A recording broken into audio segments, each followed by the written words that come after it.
But boy, oh boy, it had the body language was not good from the Miami Heat.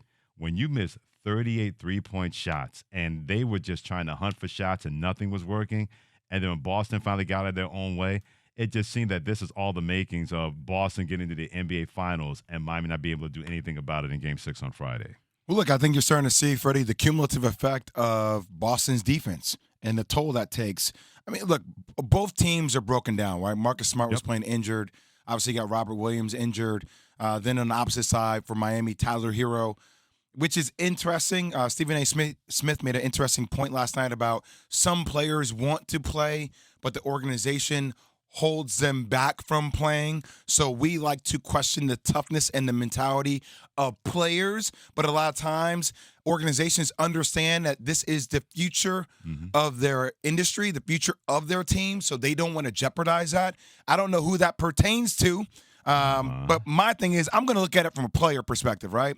And I'm not questioning the authenticity of any player who's injured. But there have been a lot of times in my career in college and my first year in the pros where, like, you play injured.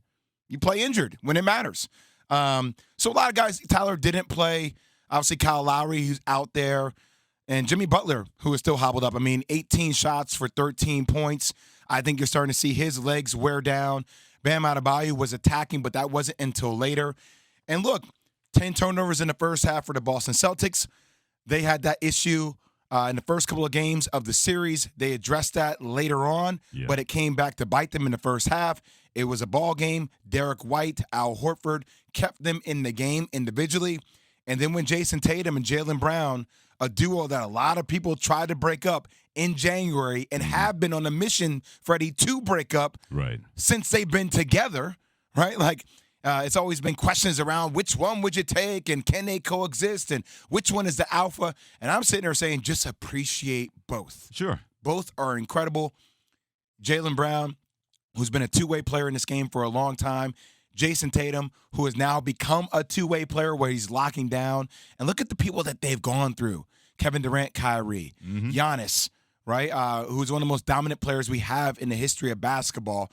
And now this with the Miami Heat, I think you're seeing the better team pull away, now having a chance to close it out at home for Game 6. This really exacerbates something that you mentioned because you talked about early in the show, JWill, about duos and what Jaylen Brown and Jason Tatum and people trying to separate those two, people trying to separate Kyrie Irving and Kevin Durant.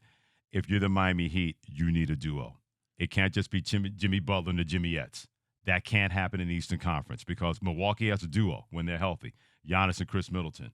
Atlanta has a duo when it comes to Trae Young, and you can say John Collins or Trae Young and somebody else. At least there's a duo there. You look at Miami, and as tough and as physical, mentally tough that they are, more than ever before, you need two. You can't just have one and hope. The days of a Dirk Nowitzki situation when he won a championship to the Dallas Mavericks, that only happened one time. If that doesn't really crystallize what Miami may have to do in free agency, JWill, last night, and whether they win this series or not, and I don't think they're going to win it. I think this series will by Game 6 on Friday. You got to find somebody else where it's not just Jimmy and the Jimmyettes. It's got to be Jimmy Butler and somebody else. And you made this point before we got started. Very interesting that Joel Embiid put out on Twitter about, hey, you guys need somebody else. You know, he was being funny, but maybe he was not being funny because this is not funny in Miami. You need somebody else to go with Jimmy Butler. Well, regardless of whether he was being funny or not, now you hear Joel Embiid's name mentioned around the Miami Heat need another star, and it just starts to chirping, Freddie.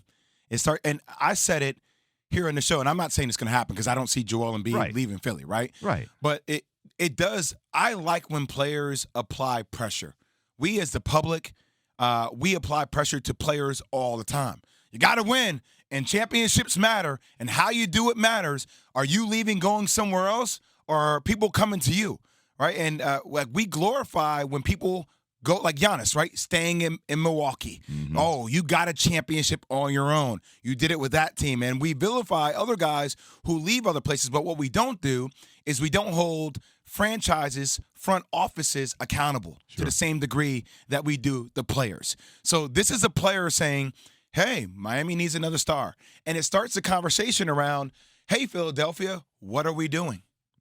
Is James Harden really that answer? Nope, not Are to we me going right to now. pay him max dollars, Daryl Morey? I wouldn't Are do you it. going to go after and get a guy like a Bradley Beal to be the piece that we know we truly need in addition to James Harden. So it applies pressure. We led into this segment with J. Cole. That is a J. Cole song name, right? And I like when players do that. So, look, the whole narrative is old for me now, and I admit publicly that I became a person that fell into it about Jimmy Butler being the best player on a world championship team. I do believe that Jimmy Butler's mentality is a best player mentality that could lead the Miami Heat to a world championship, but you can't have Tyler Herro go MIA when it comes time for playoff basketball.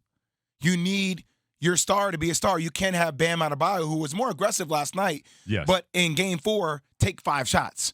You need him to be that guy who's aggressive all the time. So I think Bam is a great piece, but I still think there needs to be an additional piece that can create his own shot, that could be dynamic.